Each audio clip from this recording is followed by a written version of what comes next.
Okay.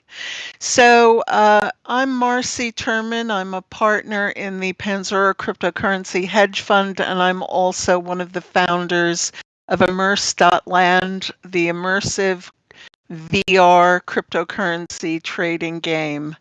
So today's topic is government-backed stablecoins, sometimes known as central bank digital currencies or CBDCs. You may see them noted as.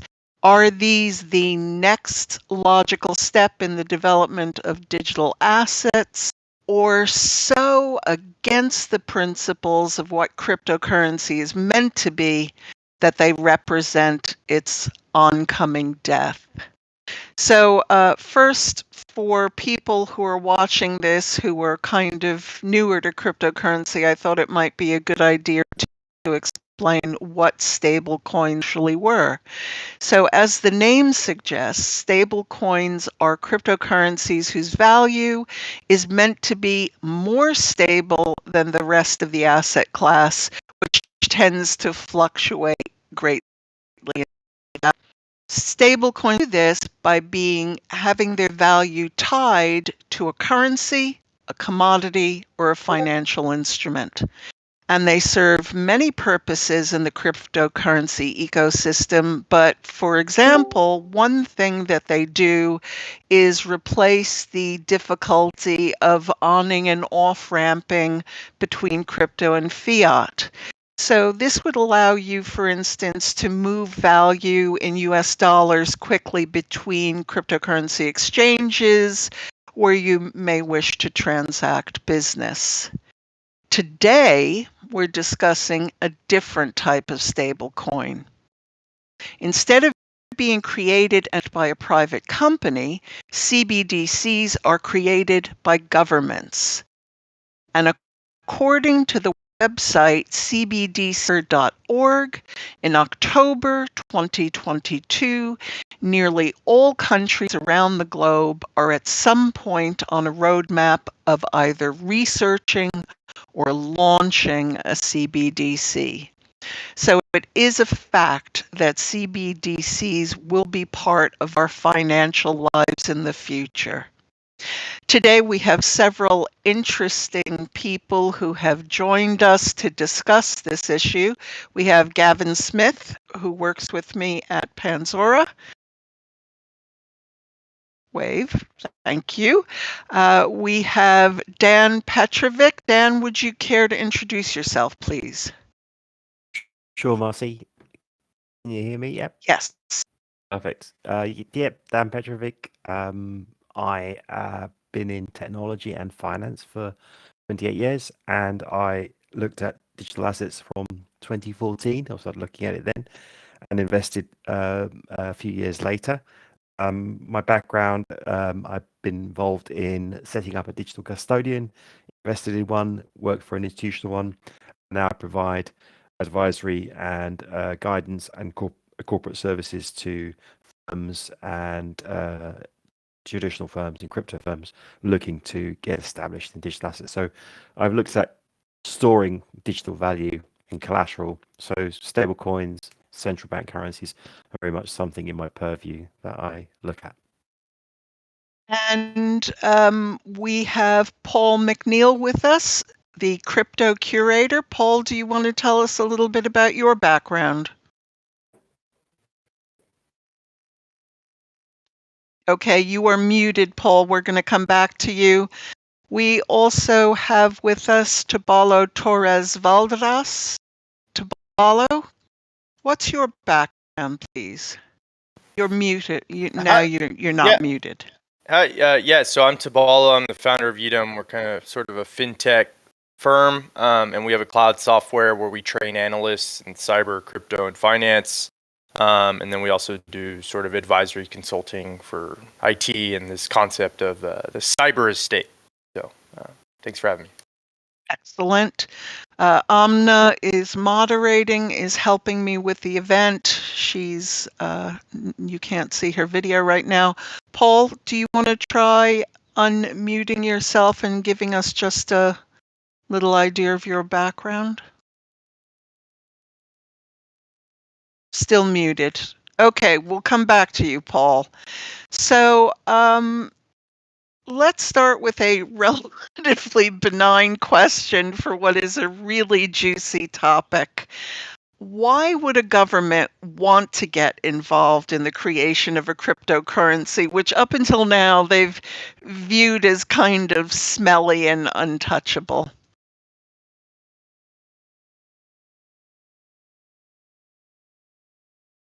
Gavin, you're muted. You're muted. Sorry. So I was going to say, who wants to touch that one first? Dan, do you want to Yeah, give a view absolutely. on that? Absolutely. So governments have been starting to look at central bank currencies. Or do you want to mute, Gavin? I can hear myself. Perfect. Yeah, so why would governments want to do it? It's become political in terms of being able to control money supply. And if you look at how the adoption of central bank currencies have gone around the world, 90% of governments are looking at 90% of governments are looking at central bank currencies, or implementing them, or testing them, or phasing them in. And the reason they're doing so is they've come around to the understanding that they can actually have some control around money supply, and where assets are how their currencies are governed effectively. Look at China. China has been the first streets ahead in terms of a digital currency, and that raises down how they run their democracy and run their economy. Run it in a different way to ourselves. It's an autocracy as opposed to democracy, and you see it as a great tool to control their economic value, and are doing so. Naturally, we're all catching up on this side of the pond, and or this side of the world, and we're looking at it through different lens, and how it can support democratic view around money supply and the economic creation through our traditional systems. So we look at it through a different lens, but each government looks at it from both how can they control money supply, how can they control inflation, how can they collect taxes, how can they make payments more smoothly. But if I just look at it from a financial lens, but then separate to that, you can see how the anonymity or the privacy of using currencies in a physical form gets compromised, and how people can be controlled. If you look at how China recently stopped people using their digital yuan when they were using it for incorrect purposes against the state. So it gave them a full veto on how that currency can be switched on and off. So it is interesting to how it is unfolding, and I think in my head it's absolutely political as well. But then I can also see another side of the argument in terms of how some projects, if you look at how some governments might want to help the underprivileged, or the type people in the economy who can't get access to some of the infrastructure and might need to benefit from a central bank currency. It is an ideal mechanism for distributing cash to people in a direct mechanism where it's needed. So I can see the good bits of it, and I can absolutely see the bad bits of it. But yeah, it's in my head, it's political. I'll stop there. What are positives that you can see? Because it's easy for everybody in this room. We all work in the cryptocurrency field, but could somebody please point to some of the positive aspects of CBDCs? I can take that one. So as market participants, or anyone that's just an observer and a speculator, when you see these central bankers and they have meetings every so and so, their data is late. They get data so slow, and most of the data is already outdated by the time they're telling you. So for example, this kind of streaming analytics concept of how you can get the real-time analytics of economic activity in a moment's time, that you can know in real time, hey, like during COVID in the US, everyone's buying toilet paper, and you can have the streaming analytics and telemetry in real time to observe that economic activity, is a net benefit, because then you can kind of get a bit more, you get the data of what's going on the ground a lot sooner and faster versus, hey, let's meet every 3 months and talk about, inflation data that gets released by a survey of 300 people from grocery stores. So that kind of data telemetry is the net positive, but as Danny pointed out, that brings up surveillance, privacy, and centralized power concerns. So, yeah, I think from my perspective, another potential benefit, and it's the jury's out whether they'll do this. Governments can actually can use it to overcome their too big to fail issue with banks. The reason you have such an issue with banks is depositor money that is held is no longer owned by the depositor. You give your cash to the bank, and the bank is a legal cash, and you're just a creditor to that bank. So if the bank fails, all of your depositors are at risk. So, which is where the too big to fail comes in, and also the systematic risk throughout the rest of the banking system. If they actually allow these digital tokens to be owned by the holder, so yes, they may have to be in a bank account, but just like treasury bills, I am the legal owner of those tokens. The bank can't lend them, it can't use them for speculation. They are simply a custodian of my assets. Then all of a sudden, you lose that too big to fail. If a bank fails, it's the professional side that's at risk. Depositors, their cash is safe. So there's huge benefits for governments to get rid of that too big to fail issue. Downside, obviously, is what do banks do? Where do they get capital to lend? So it will change the banking system dramatically if they do that. And the question is whether governments will actually bite the bullet and grasp that potential benefit.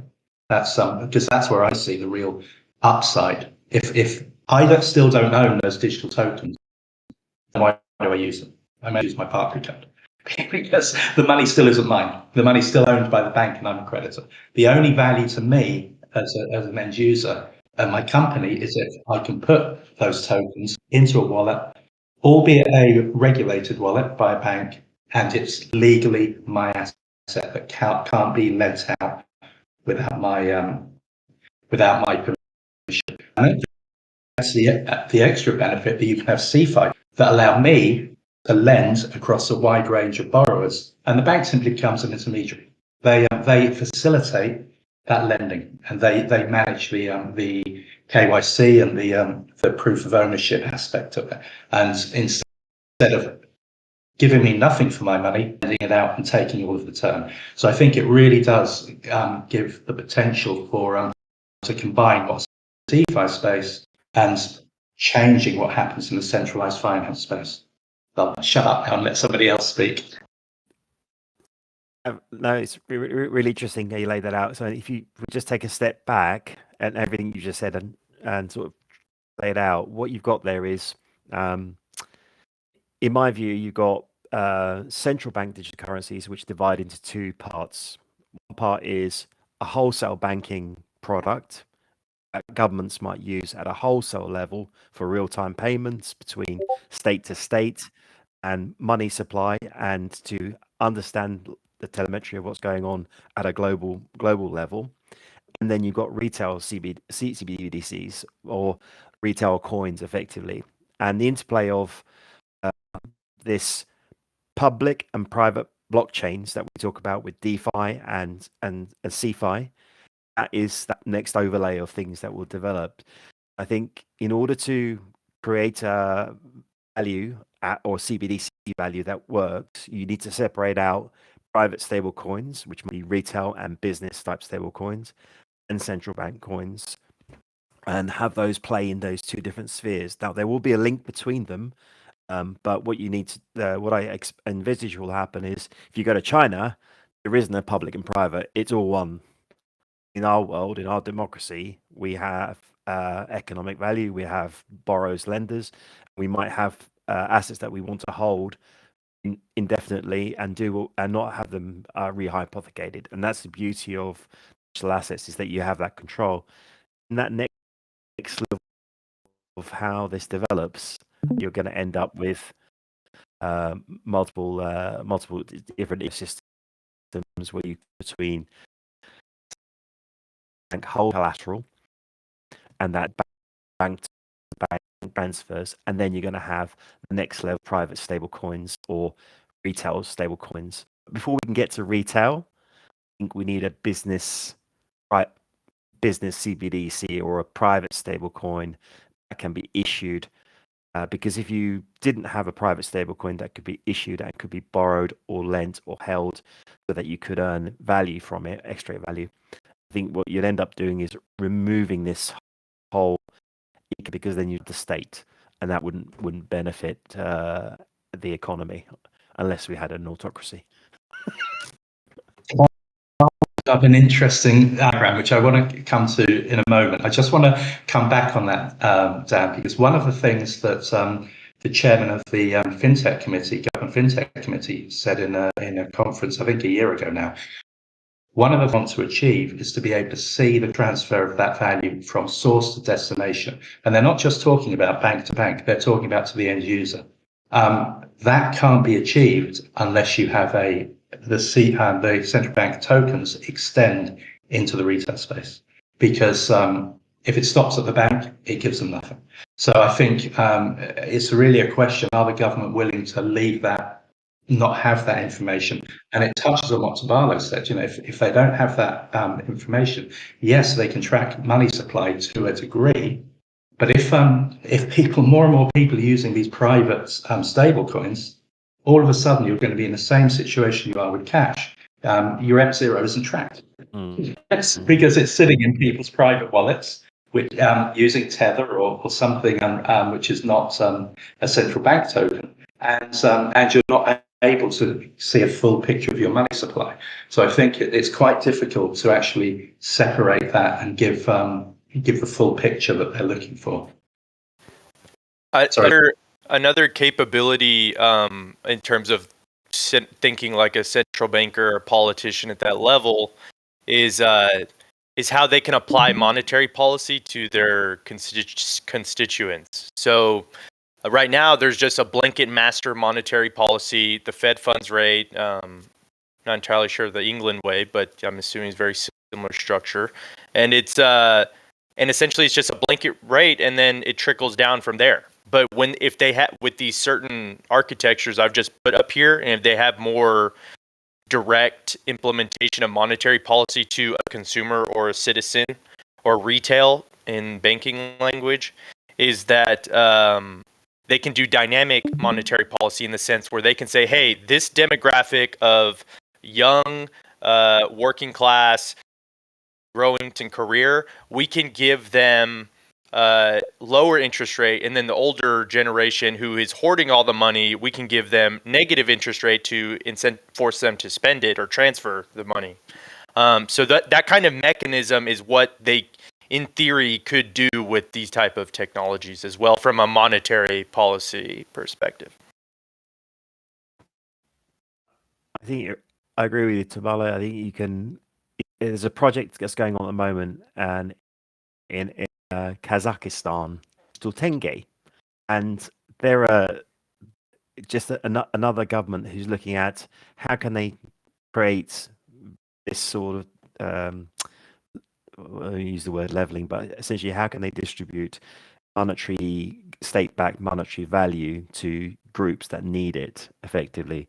So groups that might be in parts of the country that don't have infrastructure but need to transact and need to do it through a mobile and some form of way of getting digital currency to a retail user like that needs it, that needs to buy goods and sustain life from in a remote part of the country. That makes sense in that example. But what got me curious about what you said, it is that side of things. I think you've got two levels. You've got the state that needs to control state functions and distribution of wealth and interest rates, And there's the next bit that Gab was talking about, where you should have private issued stablecoins. You lose that whole telemetry, you lose that whole link through. But I think there is a step where oversight of private stablecoins, which are issued with government oversight, where they do have the ability to ensure that it's used in the right way, i.e., they the fiat or they hold the central bank currency deposit in the future that might back that private stablecoin through smart contracts and the way that smart information on the blockchain can be gathered. You should be able to still get that information around where money is being spent and by which groups, but without actually knowing who's spending that money exactly, it's me or you directly. And I think that's where technology can play its part in decentralizing what we have today in the world and allowing people to transact in digital currencies, but without having to be sort of identified personally. Unfortunately, that does come with the fact that they will know it is you ultimately, like they do in China. I think there's addressing that up. I think we just that's the whole value of our democratic approach, is that you want to weed out bad actors and you want to protect people, but at the same time, there is no half measure, I don't think. Otherwise, you go the full cycle where you just give all that information out and people just spend it wherever they do, and you've got no control of the economy. Where you have this link through where you have to have a compromise where you have part of the information, your information is stored somewhere. It's not part to everyone to exploit, but the government can see where money is being spent, and it goes through authorized credit institutions or people who know that you are an individual who is bona fide, effectively, like a bank. So I think there is this. Doesn't it presuppose that is a national currency though? Because once you're going cross borders, it becomes much harder to find a model that every country even is comfortable with, that shares. Because if I have a digital token that I can't take out of sterling, so to me that's a worse model than I have currently. I can move my money into dollars, I can move it into Swiss francs, I can move it into the euro instantly. If I've got to go through some kind of gateway with censorship and the ability to block that transaction to use a digital token, I just won't use it. There's no value to me. It takes away any value that a digital token has. And in a nutshell, just by design, and especially when you understand the financial security, G7 nations require, to be any privacy, and that privacy is an important aspect in bring how the economic leverage the West has had on the East in terms of the SWIFT system, the central bank systems that we dominate, and that economic warfare about freezing assets and bad actors and certain nation states and things of that nature. That power and that mechanism would expand in this architecture. It wouldn't. There's no way.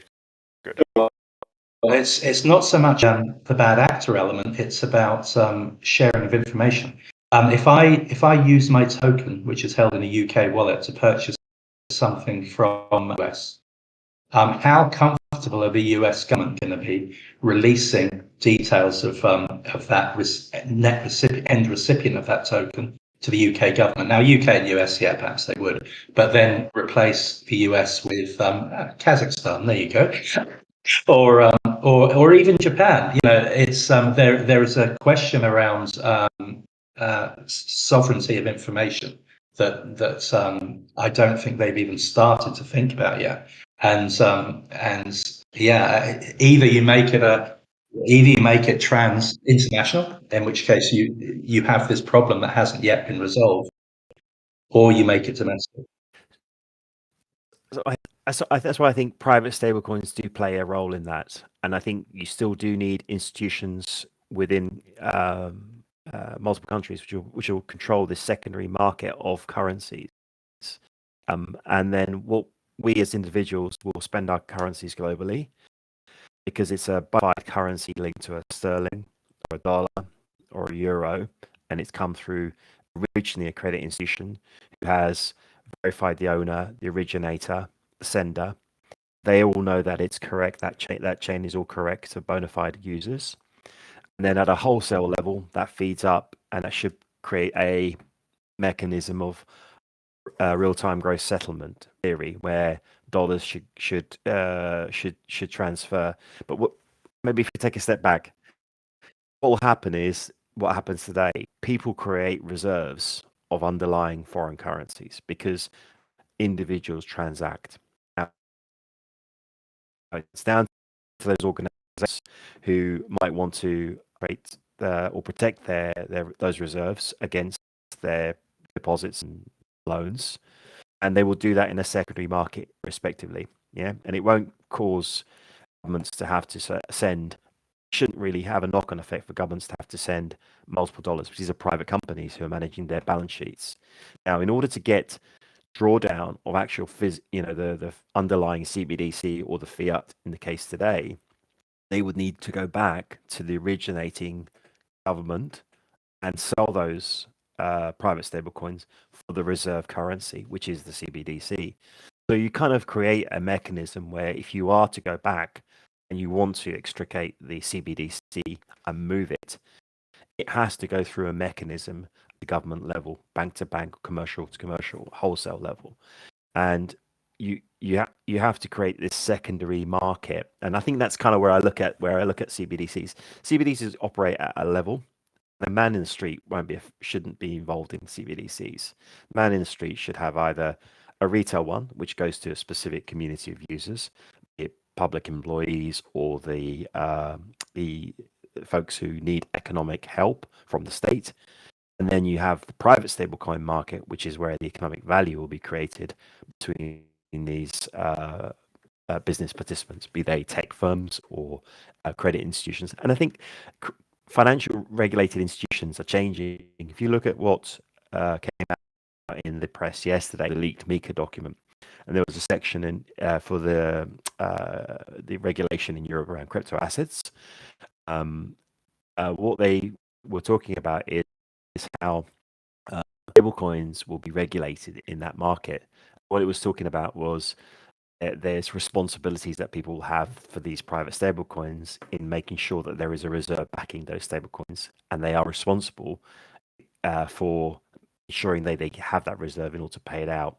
And what will happen is this regulation around the private stablecoin market will interplay with this wholesale level, and these two trains will kind of go along at the same time, and regulation will follow will transpire over this marketplace. Traditional regulation should sit over it anyway. Regulation will come in. But what my point was really, companies that we look at today, and might be a bank, and we recognize them as bank, will evolve. So with different types of institutions where we do our where we keep our monetary value, and these will be new tech companies. These will be social companies which create economic value because we contribute to them in our time, our resource, and we create economic value in these data sets. And those new data sets will then need to transfer back from that private economy into something that we can use tangibly. And I think this is the exciting bit about what we're seeing now around stablecoins and this interplay between CBDC. Yes, there's a negativity and there's a crossover and there's a whole contrarian view around I want to be anonymous, I want to be decentralized, and I want to be able to control my assets. But then there's this element where the central governments are now coming in with, we're going to tax you, we're going to control how you spend your money. But I think that's inevitable, and I think we can't run away from that argument. But I think we're going to end up with a hybrid of these worlds in the future. Where It interesting because you said two things which people do tend to conflate but are very different. One is anonymity, and I don't think anybody, I think it's a very small community, put it that way, that expects their transactions to be anonymous. But you also said control of your own assets, and something very different. It's actually a relatively modern phenomenon that we no longer have control of our assets. You go back 20 years, you were in control of your assets. And that is something that I don't think should be combined with anonymity. Yes, government absolutely should be able to see a transaction go through, but if they want to seize assets, they should have to go through the courts like they used to have to. There shouldn't be this nonsense of some junior AML person at a bank pressing a button and blocking funds when they've had no proper training to do it, and more importantly, no courts sanctioning of that action. And that's where so to combine those two things, I think, is a mistake, because they're two very different problems that need to be overcome. Yeah, when Dead. it's bad, at least as I understand it, when you get kind of the asset forfeiture, tax collection, and the due process it should follow, basically the mechanism can circumvent any democratic process in that sense, just as you've pointed out, Gavin. And well, that's at the heart and soul of the Western nations. So it's kind of like digging the skeletons out of the closet and saying, hey, how are we gonna come to terms here, because it's not so clear that we can blindly trust things without verifying them, especially as citizens living with principle. Yeah, and it comes back to what you said at the start, Dan, that the difference between China and Western democracies, and they are very different, but they're taking to digital currencies is actually not so different. They both want full transparency and they both want full control. Yeah, and in China, they have a lot of areas of their society which appears to have that type of control, and it's something that they live with. In the West, it's something quite different. It's something that we're not familiar with now. I can draw cash out and I can go and spend it wherever I please within reason. And it's a very different concept that they're bringing to the fore now. And I think it can't be just brushed aside as it's people want to be anonymous, because it really isn't. It's about control is much more important. Yeah, the big concept from data view, and you've mentioned it earlier, Gavin, is this concept of data sovereignty. And at least within the US, and when airplanes first started coming about, it took about 30 or 40 years of the FAA, an agency regulating aviation. So we can only imagine how long it's going to take in sort of data sovereignty or data, civil protection agency that will actually care to fight these battles for the layman versus a bank or big tech or etc. Actually, you mentioned big tech, and that's the other concern I have. We often have these discussions around retail, which we tend to think of people like we spend our money, and banks. But actually, you've got this big sector in the middle. You've got the small and medium-sized businesses, which you're talking about them holding many millions of dollars worth of assets, the larger part of that sector. I'm excluding the real majors here because they can afford a bank and be part of that central bank the situation. Now, currently, the people who are most at risk during a bank failure aren't the individuals, because they're covered by bank guarantee. It's the companies. It's the companies that might have $2-3 million sitting in a couple of banks, ones at real risk of a banking failure. Now, traditionally, what you do, you make sure you've got a treasurer that knows that they put that into bills and so on. I think it's important to understand, as central bank tokens come to the fore, where companies fit in this space. Is the use of central bank tokens something that is size based? So if you do more than a certain amount of transaction, you can actually participate in that element, or is it sector based? Are you a regulated bank? And if you have a bank, what do those larger companies do? How do they protect their assets? Which because at the moment, all the conversations I've heard, they kind of seem to fall between the cracks. I mean, I don't know if you guys have heard anything about how they're looking at addressing the corporate sector in all of this.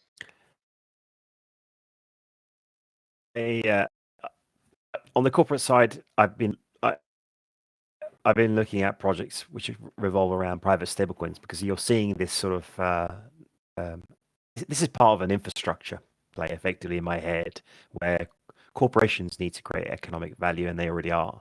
They need to lock in this legal framework where they can operate.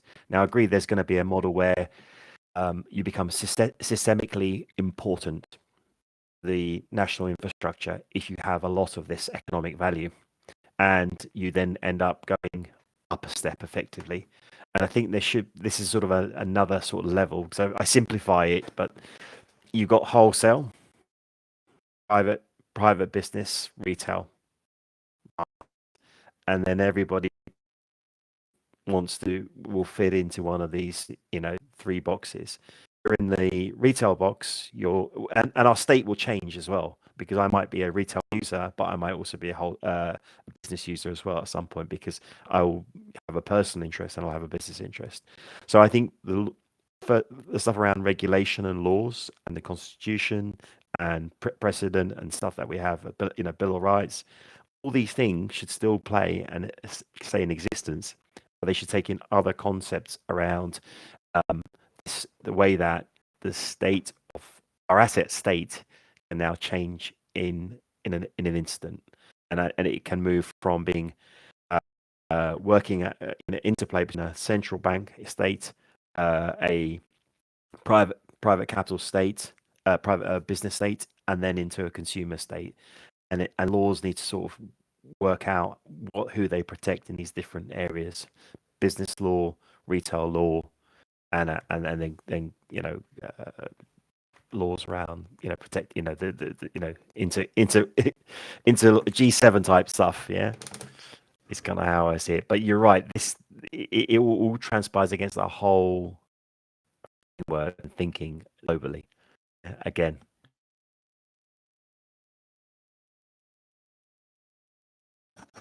Doesn't that mean a rational treasurer would just avoid tokens? Why would I put my money into a private token? All I'm doing is taking on the same counterparty risk that I take on with a bank.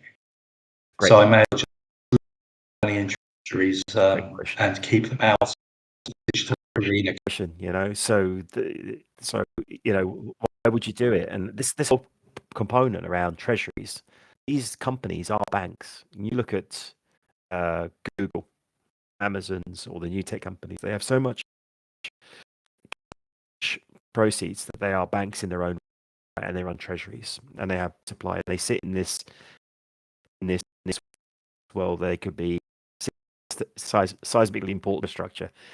And then you ask, what do I do with that money? Well, with digital control, you can then essentially pull those levers and manage that in a much more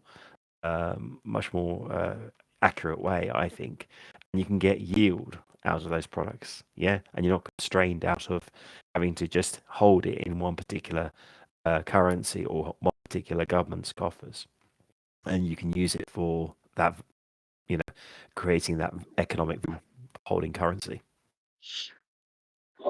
until you get your first run on a private bank. Exactly. I mean, something obviously we've had a few of the unregulated. Terry, you mean, yeah?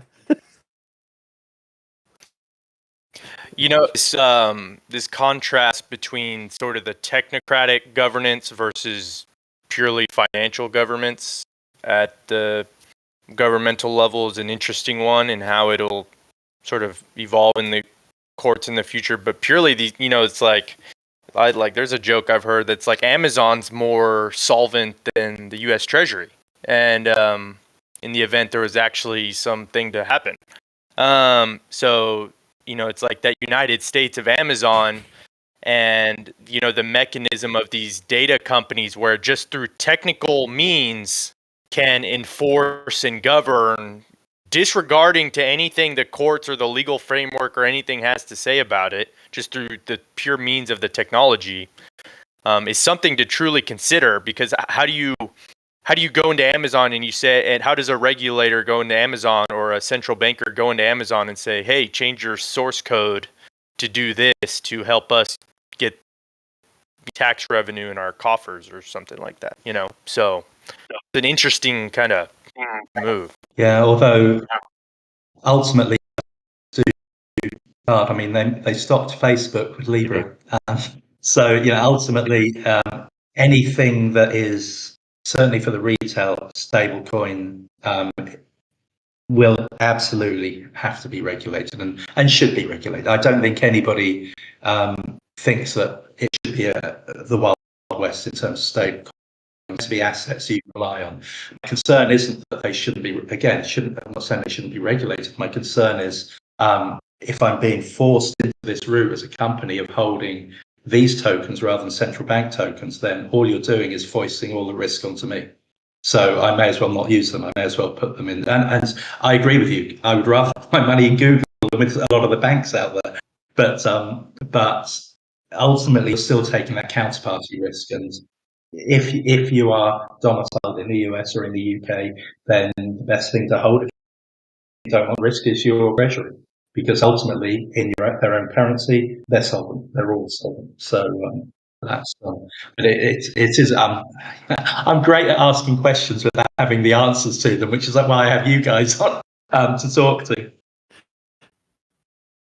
You raise a great point. So governments essentially will pay a lower interest rate on their government bonds, right, or their government treasuries, with the knowledge that they are good for it, that you can, they're backed, and there is a process to get your collateral, and I think that's where this interplay does transpire. So you're going to end up with private regulated stable coins, because they'll go through a due process of have to obtain licenses in order to issue it, have to obtain licenses in order to make sure that they know who they're dealing with, they're bound to those.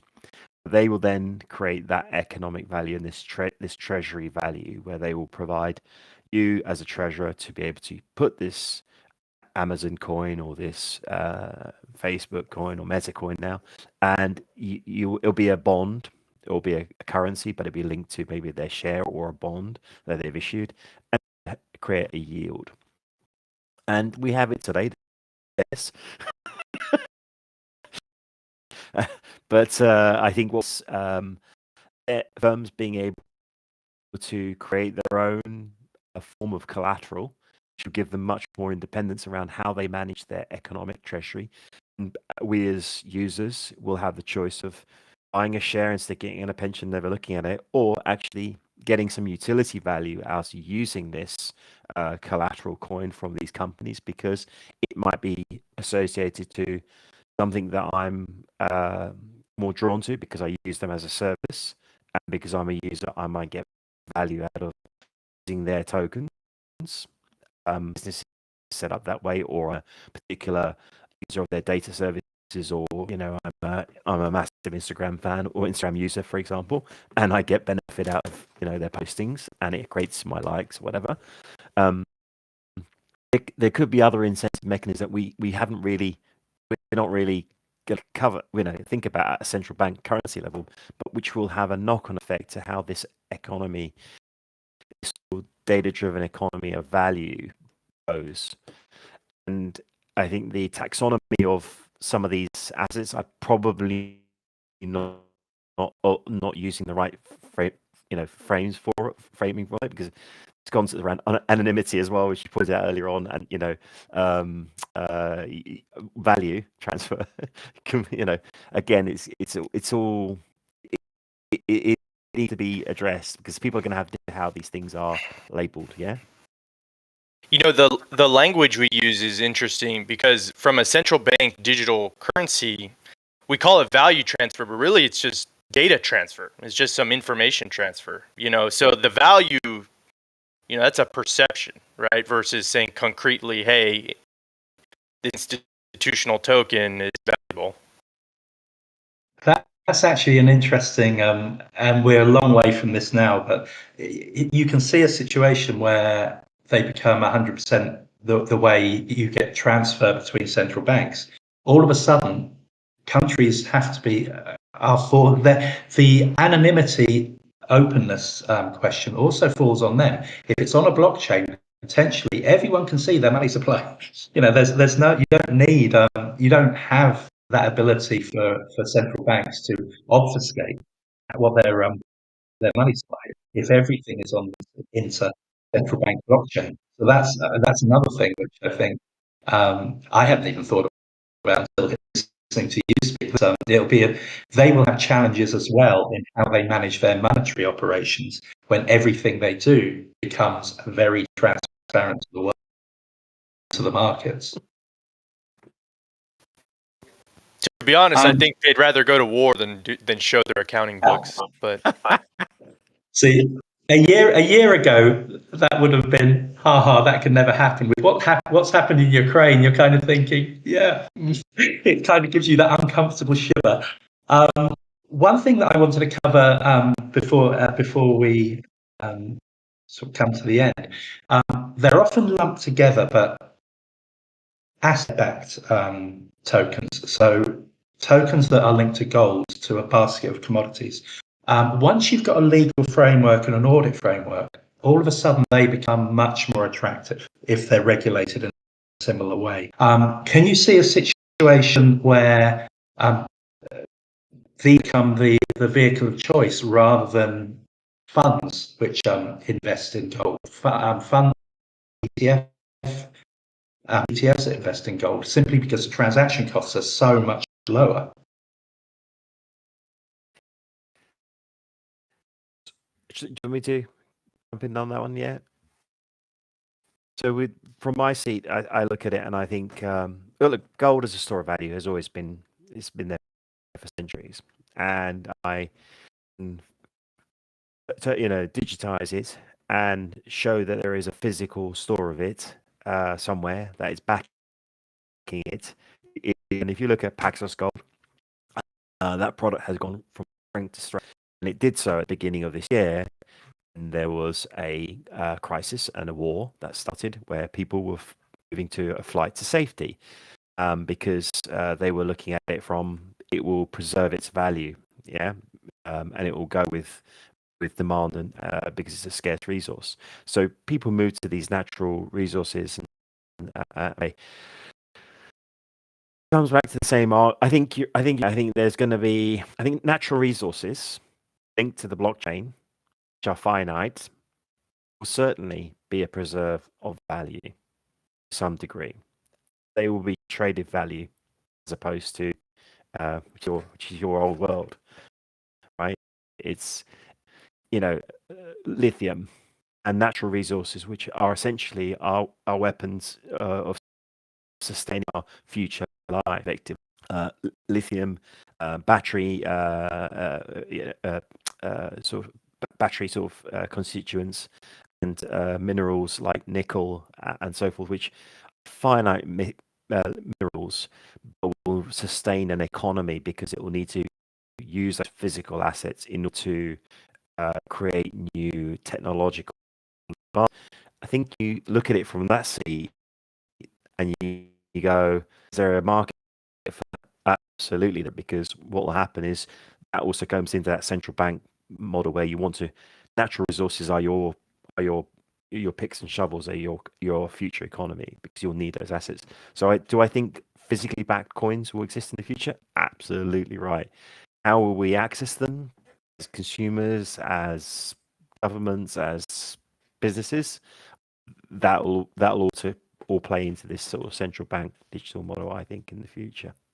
Yeah, it's interesting because it almost you could see a model where you can hold your money in gold through one of these asset-backed tokens, and then go shopping using your gold tokens, because actually behind the scenes there's a decentralized exchange that swaps your gold into the local currency token and pays for your shopping, which change, I think, of investing in things like gold or things like commodities, because you can hold your money in there while it's not being used and simply go and spend it in the same way you spend dollars in your bank account. It's a really big question you raised, that one, because it's playing out now. It's it's natural resources, which is what our lives are. Our economic value now is being pressurized by. Only yesterday, oil, for example, that is restricted in supply, is going to have a knock-on effect to what we see going on in the world. So absolutely,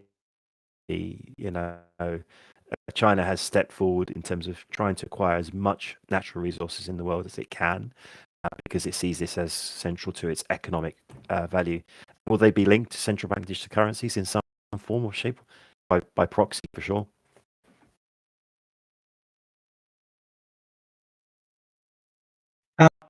Marcy, you had two questions. We've got one. The second question was, does this is this a knell for cryptocurrencies? Know it. That was, I wanted to finish up. We have a couple of minutes before we go offline. And would you guys like to comment on whether or not there's a place in the world for both classes of crypto asset?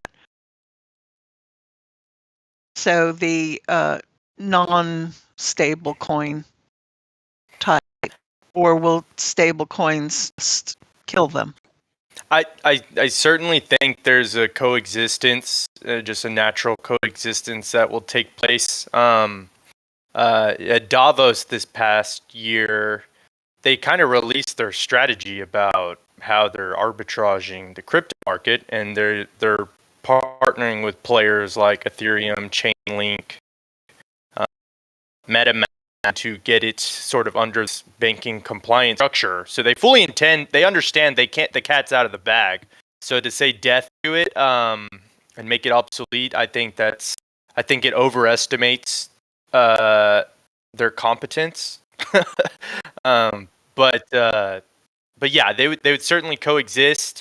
But again, and we've talked about this several weeks now. It's like it goes to this core philosophy of democracy and the courts and justice, especially with asset security, that is just blatantly not well understood. It's highly complex. It's multidimensional, and it's just not easy to tie the dots. I haven't got anything controversial to say. I agree. I think they serve two very different use cases. I think there is some overlap, which to into crypto easily. So it's essential rails for crypto transactions, for non-stablecoin crypto transactions. But I think in terms of the assets themselves, I think they serve two very different use cases. So I think yes, I think they can coexist. And interestingly, with what Dan was saying earlier, you've got three categories.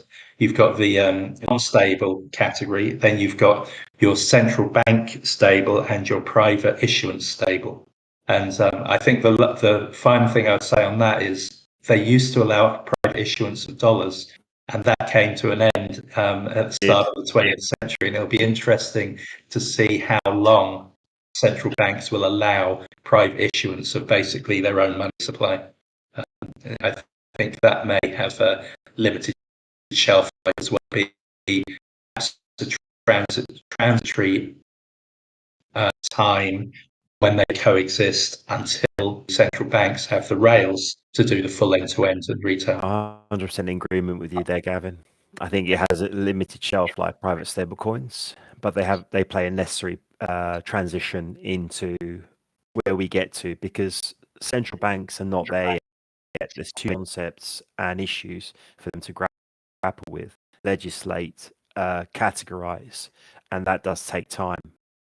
And it's not a democracy that will take time because there's a due process.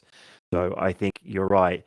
As with the States, yeah, if we look at historically private money issuance and then the Fed came along, you're going to end up with a similar thing in countries where you've got to let the economy grow and develop, and you have to protect people in and around that economy as it's growing. I think if you do it the other way around, you could do it like China does it as well. It's another way of doing it. It's not the way I'd do it. It's so popular.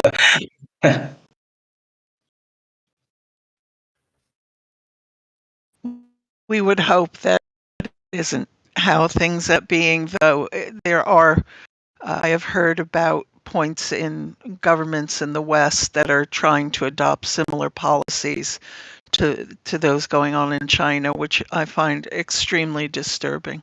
So, and the problem is when we entertain the government having that mechanism, what's to stop it being used for internal domestic politics, party to party, right? It's like, what if one party has leverage on, the turn off button, and they're already doing that, right? So it's polarity is growing. absolutely. Entirely. So based on who you vote for, you get higher or lower interest rates on your loans and things like that. That would be the least of it. Guys, really not enough time to cover what is really such an interesting and deep subject.